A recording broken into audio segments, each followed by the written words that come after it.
Hebreus, capítulo 10, a partir do verso 32. Hebreus 10, a partir do verso 32. Amém? Vamos fazer a leitura então a partir do verso 32. Diz assim: Lembrai-vos, porém, dos dias anteriores em que, depois de iluminados, sustentastes grande luta e sofrimentos, ora, expostos como espetáculo, tanto de opróbrio quanto de tribulações. Ora, tornando-vos coparticipantes com aqueles que deste modo foram tratados. Porque não somente vos compadecestes dos encarcerados, como também aceitastes com alegria o espólio dos vossos bens, tendo ciência de possuíres vós mesmos patrimônio superior e durável. Não abandoneis, portanto, a vossa confiança. Ela tem grande galardão. Com efeito, antes tendes necessidade de perseverança, para que, havendo feito a vontade de Deus, alcanceis a promessa. Porque ainda dentro de pouco tempo, aquele que vem virá e não tardará. Todavia, o meu justo viverá pela fé. Se retroceder, nele não se compraz a minha alma. Nós, porém, não somos dos que retrocedem para a perdição. Somos, entretanto, da fé para a conservação da alma. Vamos orar. Senhor Pai Santo, mais uma vez nós viemos a Ti, Senhor, em busca de iluminação nessa noite. Por favor, ó Deus, eu te peço que o Senhor derrame do Seu Espírito sobre nós, sobre essa casa, sobre o Seu povo, sobre todos os santos que estão aqui, Senhor, para que eles possam compreender a Sua palavra. Que essa palavra possa entrar no coração de todos, Senhor, que todos que têm um coração duro, coração de pedra, um coração que rejeita, que o Senhor possa dar-nos um coração que aceite a Sua palavra. Que essa palavra possa ser edificação para todo o corpo, Senhor, que ela também possa ser uma palavra de repreensão e de correção para todos aqueles que estão vivendo em uma vida ruim, Senhor, em pecados. E que, quanto a mim, Senhor, eu te suplico, cônscio da pequenez, de que, cônscio da minha falibilidade, cônscio do que eu sei que eu não sou, Senhor. Eu te peço, em nome do nosso Senhor Jesus Cristo, que o Senhor me encha pelo poder do Espírito Santo, assim como o Senhor fazia com os apóstolos, assim como o Senhor fazia com todos aqueles que iam testemunhar diante de todos os poderosos da terra. O Senhor os enchia para que eles tivessem sempre o que dizer. E de maneira, Senhor, que o Espírito fale essa noite, que eu apenas abra a minha boca, Senhor, que o Espírito me use para falar com o seu povo de maneira que seja simples, Senhor, para que todos possam compreender a sua palavra. Eu te suplico, ó Deus, eu te rogo, em nome do nosso Senhor Jesus Cristo. Amém. Nós estamos dando continuidade à nossa Epístola aos Hebreus, né, a nossa série de estudos, e nós já estamos aí no capítulo 10. Nós hoje meditaremos sobre o tema A Grande Recompensa dos que Perseveram. O autor aos Hebreus, nesse texto que nós estamos lendo aqui, ele vai chamar a atenção do povo a perseverar, a perseverança. Ele vai chamar o objetivo dele nesse texto, como o objetivo central da carta, é chamar os hebreus a perseverarem, né? Nós sabemos que essa comunidade de hebreus aqui, eles haviam se convertido ao cristianismo, haviam se convertido a Cristo, mas por causa da perseguição que eles estavam sofrendo naquela época, eles estavam sendo tentados a virarem as costas para Cristo, a abandonar a Cristo, a deixar a fé. Eles não estavam querendo perseverar mais. E o autor aos Hebreus aqui, ele vai citar, né, textos como o texto que nós vemos no profeta Abacuque, que diz que se aquela pessoa retroceder, Deus não se agrada dela, justamente para animá-los, eles a não retroceder. Quem aqui que quer ser aquela pessoa que Deus desagrada? Você quer desagradar a Deus, é só você voltar atrás. É só você virar as costas para Cristo, para o Evangelho, é só você renunciar, é só você viver na vida, né, ímpia que você costumava levar, você vai desagradar a Deus. Então o objetivo do autor aqui é chamar eles, né, a olharem para o passado, olhem para o passado, para tudo que vocês já sofreram, né? Para tudo que vocês já enfrentaram e já venceram com Cristo, para que vocês não venham desistir, para que vocês não venham retroceder, para que vocês não venham voltar atrás, porque se vocês voltarem atrás nessa altura do campeonato, vocês vão perder tudo, todo sofrimento não tem mais nenhum valor. Tudo que vocês já passaram, que já venceram, que já lutaram com Cristo, quem retrocede, não tem nenhum, isso não tem mais nenhum valor. Então é em cima desse tema que nós vamos ver alguns pontos importantes nessa epístola. O primeiro ponto que eu gostaria de ver com todos vocês, o chamado que o autor faz para que aquela igreja pudesse olhar para trás, para tudo que ela já havia sofrido com Cristo, e repensar e observar se era isso realmente que eles estavam querendo fazer, que era retroceder. Nós vemos isso no verso 32 e 33. O autor vai dizer, lembrai-vos, porém, dos dias anteriores, dos dias passados, em que depois de iluminados, depois de que vocês foram iluminados pela palavra, que vocês se converteram, que vocês foram crentes, se tornaram crentes, vocês sustentastes grandes lutas e sofrimentos, vocês já passaram por isso. Ele está falando para a igreja, vocês já passaram por lutas, por sofrimentos, vocês já sustentaram lutas e sofrimentos. Ele diz como que eram essas lutas e sofrimentos. Verso 33, expostos como em espetáculo, tanto por opróbrio quanto por tribulações. Eles sofriam, eram mortos, eram pregados em cruz, eram colocados, jogados no Coliseu como espetáculo, para ser despedaçados, para ser rasgados, eram queimados com cera quente, tanto como opróbrio, como vergonha, tanto como tribulações, ora tornando-vos coparticipantes. Eles se tornaram participantes com todos aqueles que em todo mundo foram tratados, com todos aqueles que todo mundo foram tratados dessa maneira. Então eles se tornaram participantes através das tribulações, através dos sofrimentos deles, eles tinham sido tornados participantes do que o corpo de Cristo sofria. Então o autor aí, ele vai chamar os hebreus a olharem para todo o sofrimento que eles já suportaram por amor a Cristo, e que retroceder naquele momento era jogar tudo aquilo que já tinha sofrido por água abaixo. Eles já haviam sofrido tanto, já haviam suportado tanto por amor a Cristo, estavam querendo virar as costas para Cristo. Naquele momento o autor fala, vocês vão jogar tudo que vocês já sofreram, tudo que vocês já suportaram por água abaixo, porque retroceder, voltar atrás era justamente isso. Aqui nós vemos algo muito importante. Muitas vezes nós precisamos olhar para trás, para tudo que nós já passamos com o Senhor, para que possamos ter forças para continuar à frente. O que o autor aos hebreus ele está dizendo é justamente isso. Muitas vezes nós nos sentimos tentados a desistir, a retroceder, a voltar atrás, a voltar à velha vida. O autor está dizendo, olhe para trás, olhe para tudo que vocês já passaram, olha de onde que vocês saíram, olha de onde que Cristo te tirou.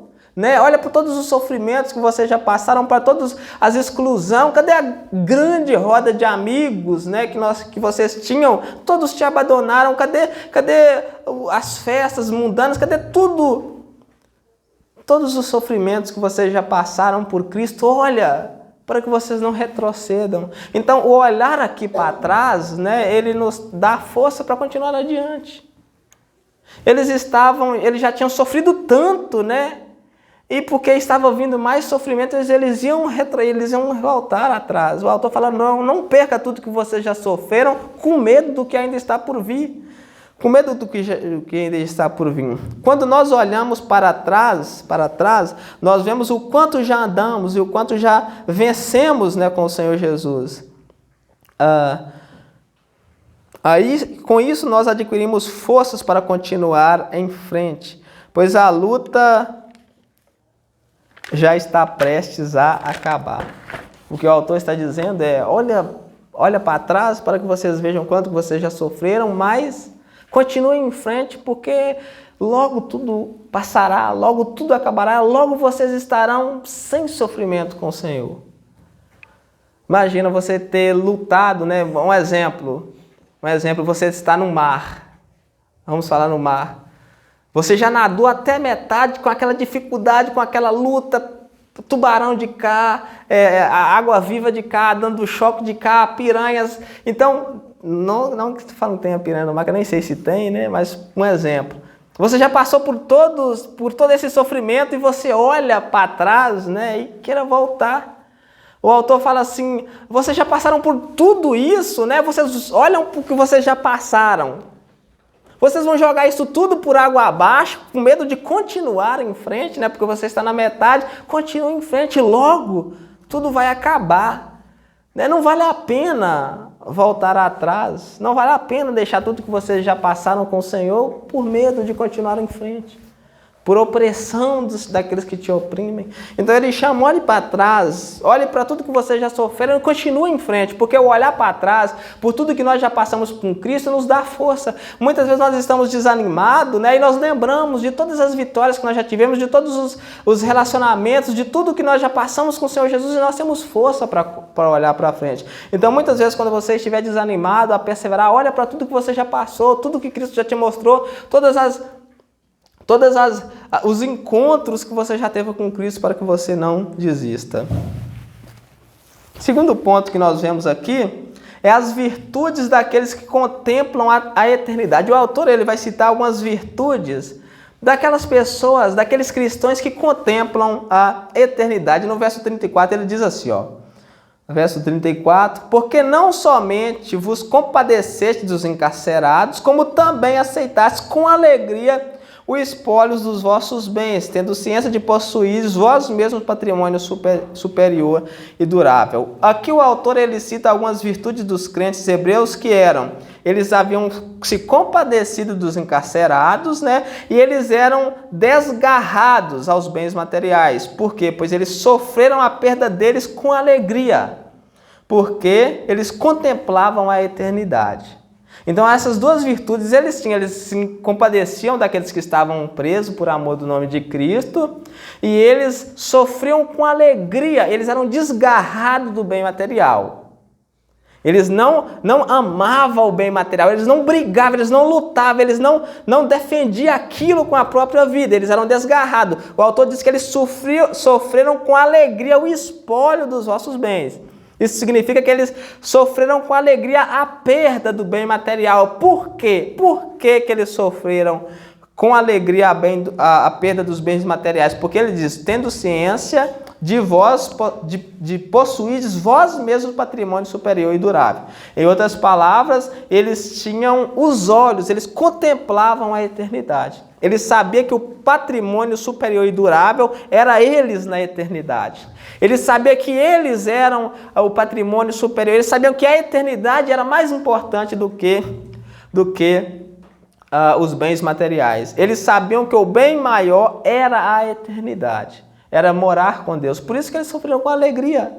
Aqui nós aprendemos algo muito importante acerca desse tema. O que nós aprendemos aqui? Que só se alegra com as perdas terrenas por amor a Cristo quem tem os olhos fixos na eternidade. Ninguém que não tem os olhos na eternidade vai se alegrar por perder alguma coisa aqui na terra, porque ele ama aquilo.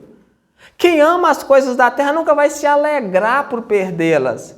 Só aquela pessoa que tem os olhos na eternidade. Por que os hebreus, eles se alegraram por perder os seus bens por amor a Cristo? Porque eles tinham os olhos lá na eternidade. Eles sabiam que o importante era a vida no céu. Eles sabiam que o importante era a eternidade. Por isso que eles não se importaram. Por isso que eles não lutaram, não brigaram, não ficaram bravos, não rangeram os dentes. Por quê? Porque eles tinham os olhos na eternidade.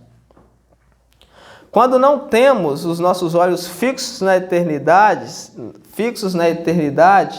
nós temos eles fixos, nós o teremos fixos no mundo. Nós o teremos fixos no mundo e seremos extremamente apegados aos bens materiais. Então, o que o autor aos Hebreus está dizendo aqui é que nossos olhos devem estar na eternidade. Só assim é que nós desapegaremos das coisas materiais. Enquanto você estiver com seus olhos aqui na terra, você nunca vai contemplar a beleza, a grandeza de Deus. Terceiro ponto que nós vemos aqui é acerca da grande recompensa da confiança cristã. A sua confiança, a sua confissão, ela tem uma grande recompensa. Aquilo que você crê, aquilo que você acredita tem uma grande recompensa. O verso 35 diz assim, não abandoneis, portanto, a vossa confiança. Ela tem um grande galardão. Aí o autor vai chamar eles a atenção, né? Preste atenção. Vocês já sofreram muito por amor a Cristo, né? Vocês se compadeceram dos encarcerados, vocês sofreram com alegria a perda dos vossos bens. Agora, portanto, não abandonem a vossa confissão, aquilo que vocês creem, porque essa confissão tem uma grande recompensa. Em outras palavras, para ficar mais fácil, o que o autor está querendo dizer é não abandone a Cristo, porque Cristo tem uma grande recompensa para todos aqueles que perseverarem até o fim. Cristo tem a confissão, confiança aí é aquilo que você confia. Você confia em quê?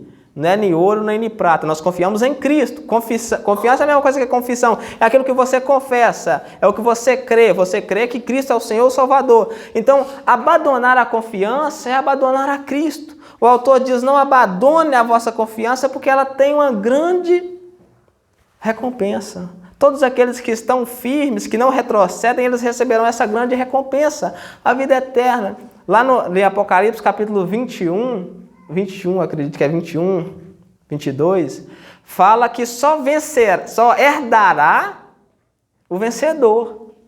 Mas o covarde ficará de fora. O vencedor é aquele que luta, aquele que já lutou, que já sofreu, que está no metade do caminho e continua lutando e vai adiante. Mas o covarde é aquele que chegou, experimentou as lutas, olhou para um lado, olhou para o outro e retrocede. Esse é o covarde, aquele que não tem coragem. Aquele que não tem coragem de terminar o caminho, esse não herdará. A parte que lhe cabe é no lago que arde como fogo e enxofre. Então só entra no céu aquele que permanecer firme na confiança. Quem abandona Cristo, quem abandona a confissão, quem abandona a sua confiança, perde a recompensa, perde o galardão. Verso 35, não abandoneis, portanto, a vossa confiança. Cristo, ela tem grande galardão. Não volte atrás, não retroceda, porque essa confiança tem um grande galardão. O autor ele vai exortar os hebreus a não abandonarem a confiança, que é Cristo. A nossa confiança, ela tem uma recompensa imensurável, né? A recompensa, os céus. Quarto ponto que nós vemos aqui, o autor vai falar qual que era a necessidade deles, qual que era a necessidade da igreja, qual que era a necessidade dos hebreus. Nós vemos isso aí no verso 36 a 38. Ele diz assim, com efeito tendes necessidades de quê? De perseverança. A igreja necessitava de perseverar. Era essa que era a necessidade da igreja. Vocês necessitam de perseverar. Vocês estão querendo voltar atrás por causa da perseguição. Vocês precisam de perseverar. É isso que vocês necessitam. Vocês necessitam de perseverança. Para quê? Para que vocês precisam perseverar? Aí ele continua. Para que, havendo feito a vontade de Deus... Perseverança para quê? Para fazer a vontade de Deus e por fim alcançar o quê? A promessa. Então a igreja, os hebreus, eles precisavam de perseverança para fazer a vontade de Deus, para permanecer na vontade de Deus. Qual que é a vontade de Deus? Que eles não retrocedessem. E por fim alcançar a promessa. Por fim alcançar a recompensa. Por fim alcançar o galardão. O que a igreja precisava? De perseverança. O que a igreja precisava de perseverança?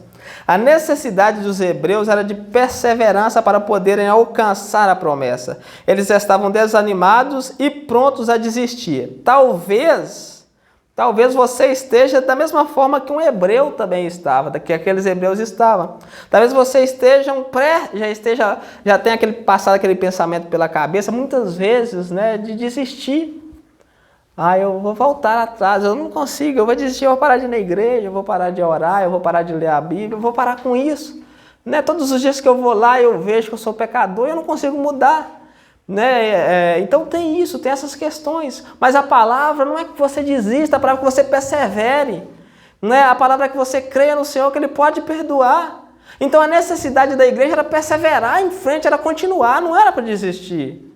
Né? Talvez muitas vezes de nós somos tentados a desistir como eles. E a palavra dele é: vocês necessitam de perseverar, precisam perseverar. A necessidade que vocês têm é essa: perseverem em fazer a vontade de Deus para que vocês possam alcançar a promessa. Aí ele vai citar o profeta Abacuque, né, para dizer o que Deus acha disso. Ele diz aí, porque ainda dentro de pouco tempo aquele que há de vir virá e não tardará. Nós devemos perseverar porque há pouco tempo Jesus vai voltar e ele não vai tardar. Todavia o meu justo viverá pela fé, ou seja, a vida daquele que crê é pela fé. Quem retrocede não está vivendo pela fé, nós precisamos viver pela fé. Aí ele diz: todavia o meu justo viverá pela fé, e se ele retroceder, nele não se compraz a minha alma. Aí você vê o que Deus fala: aquele que retrocede, Deus não se agrada dele. Aquele que volta atrás, Deus não se agrada. Aquele que abandona a fé, aquele que abandona Cristo, aquele que abandona a igreja, aquele que abandona o culto, aquele que abandona a Bíblia, Deus não se agrada dele. Aquele que retrocede, nele a minha alma não se compraz. Nós vemos essa palavra aqui lá no batismo de Jesus. Deus falando para Jesus, esse é o meu filho amado, em quem se compraz a minha alma. Ou seja, de quem eu me agrado. É o mesmo termo que ele usa aqui. Aquele que retrocede, eu não me agrado dele. Ou seja, quem está firme, Deus se agrada. Deus se agrada de que você está firme, de que você não retrocedeu, de que você não vai voltar atrás. Né? De que você não vai voltar atrás. Então, nós vemos aqui, né, nesse tema aqui a importância da perseverança. A necessidade que nós temos é de perseverar. A necessidade que nós temos é de continuar em frente. Deus não nos chamou para andar até metade do caminho e voltar atrás. Nós não somos chamados para isso. Nós somos chamados para continuar, custe o que custar. Está sofrendo, está doendo, está falando mal, está passando por tribulações, por angústia. O Senhor fala, continue, porque em breve aquele que vem virá e não tardará. Mas você precisa viver pela fé. E nós vemos o que é fé, ele já puxa aí o gancho para introduzir o que é fé. No capítulo 11, ele diz que a fé é a certeza das coisas que não se veem, né? A fé é a certeza das coisas que se esperam e a convicção de fatos que não se veem. O meu justo vive pela fé significa você precisa viver na certeza de que você vai até o fim e vai receber a recompensa. O meu justo vive pela fé, ele vive com a certeza em mim, em Deus, que ele está falando, que o Senhor está dizendo. Então nós precisamos aí viver pela fé, né? Vivermos na fé, porque se nós retrocedermos, se nós voltarmos atrás, Deus não se agrada. Deus não se alegra naquela pessoa que volta atrás, naquela pessoa que vira as costas para ele, naquelas pessoas que abandonam a fé, porque era justamente isso que os hebreus estavam tentados a fazer, voltar atrás, retroceder, abandonar a fé. Então a palavra é, perseverem, fazendo a vontade de Deus, até que vocês venham alcançar a promessa. Por quê? Porque em breve aquele que há de vir virá, não tardará. Jesus não vai tardar a voltar. Jesus vai voltar. Jesus vai voltar, mas aquele que volta, aquele que retrocede, dele Deus não se agrada. Dele Deus não se agrada. Eu vou finalizar aí com incentivo à perseverança. O autor aos Hebreus, ele vai incentivar a igreja a perseverar aí no verso 39, ele diz assim, ó, nós, porém, não somos os que retrocedem para a perdição. Aqui nós vemos algo interessantíssimo. Quem retrocede, quem volta para trás, está voltando para quê? Para a perdição. Aí você vê que interessante. O Senhor diz, se você voltar atrás, a minha alma não se agrada em ti. Eu não me agrado daquele que volta atrás. E o autor ele vai dizer mais, ele diz que quem volta, quem retrocede, está retrocedendo para perdição. Ele fala, nós que cremos verdadeiramente, que somos cristãos, nós não vamos retroceder, nós não somos daqueles, porque havia alguns que retrocediam. Havia alguns que voltavam atrás, havia alguns que não ficavam firmes na fé. Nós não somos desses que retrocedem para a perdição, porque eles abandonaram a fé para ser condenado. Aí ele diz, nós, porém, verso 39, né, não retrocedem para a perdição, somos, entretanto, da fé, perseveramos na fé para a conservação da alma. Nós continuamos em frente na fé para que a nossa alma seja conservada. Para que a nossa alma não vá para aquele lugar, né, que nós vimos que é o inferno, o lago que arde como fogo e enxofre, que nós vemos aqui no início, que é o lugar onde que a alma vai perecer. Onde que a alma vai ser aniquilada no sentido de que haverá muito sofrimento. Nós cremos e prosseguimos em frente pela fé. Nós não somos daqueles que voltam atrás para a perdição. Nós não somos daquele que volta atrás para a perdição. Nós somos daquele que vai em diante. A fé em Jesus Cristo preserva a nossa alma para que não pereçamos. Aquele que tem fé viverá eternamente, a sua alma não será a sua alma não será exterminada, a sua alma não será como ele diz aí, aniquilada, no sentido de que experimentar a condenação. A sua alma não experimentará a condenação, porque ela está segura. Porque ela está segura nas mãos de Cristo. O único que pode nos dar essa segurança é Jesus Cristo. Por que Jesus pode nos dar essa segurança? Porque Ele pagou um alto preço pelas nossas almas. Nós não retrocedemos, não é porque nós temos a capacidade, eu não vou voltar atrás. Se você pensa dessa maneira, é bem provável que você volte. Você deve pensar assim, eu não volto atrás, não por causa de mim, mas porque Cristo pagou um grande preço pela minha alma e eu creio nele. É por isso que eu não volto. Nós vemos aqui no princípio a segurança que ele nos dá. Nós estamos seguros, nós não podemos perder a salvação porque nós estamos seguros nas suas mãos, porque ele pagou um alto preço. Aquele que se esconde no esconderijo do Altíssimo e descansa à sombra do Onipotente estará seguro. É isso que nós vemos no Salmo. Nós precisamos descansar na sombra das suas asas. Nós precisamos descansar porque nós estamos seguros nele. Nós não retrocedemos, é porque ele nos deu essa segurança. Se nós tentarmos na nossa própria força, nós não conseguiremos. Porém, qualquer que virar as costas para Cristo, seja por qualquer motivo, esse não está seguro. Esse será exterminado. Nós temos tantos motivos, para virar as costas para Cristo, nós temos tantos motivos para retroceder. Tem tantas pessoas que amam o mundo, que amam mais o marido do que a Cristo, que amam mais a esposa, que amam mais os filhos, que amam mais o dinheiro, que amam mais os bens, que amam mais o namorado, a namorada. Tem tantos motivos para retroceder, que ama mais o mundo, que ama o reconhecimento. Aquele que retrocede, aquele que volta atrás, a sua alma não está segura, ele retrocede para a perdição. O autor fala, nós não somos daqueles que retrocedem para a perdição, nós somos daquele que conservamos pela fé a nossa alma. Pela fé, pela certeza no Senhor Jesus Cristo. Fé também não é um salto no escuro, A fé não é um salto no escuro, vai que dá certo. Fé é certeza. Quem tem fé tem certeza. Quem tem fé não duvida, eu vou continuar perseverando aqui para que quando eu morrer, vai que Deus me salva.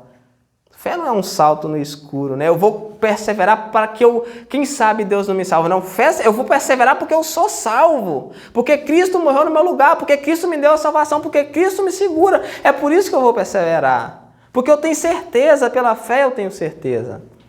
Amém? Glória a Deus. Nós vamos, então...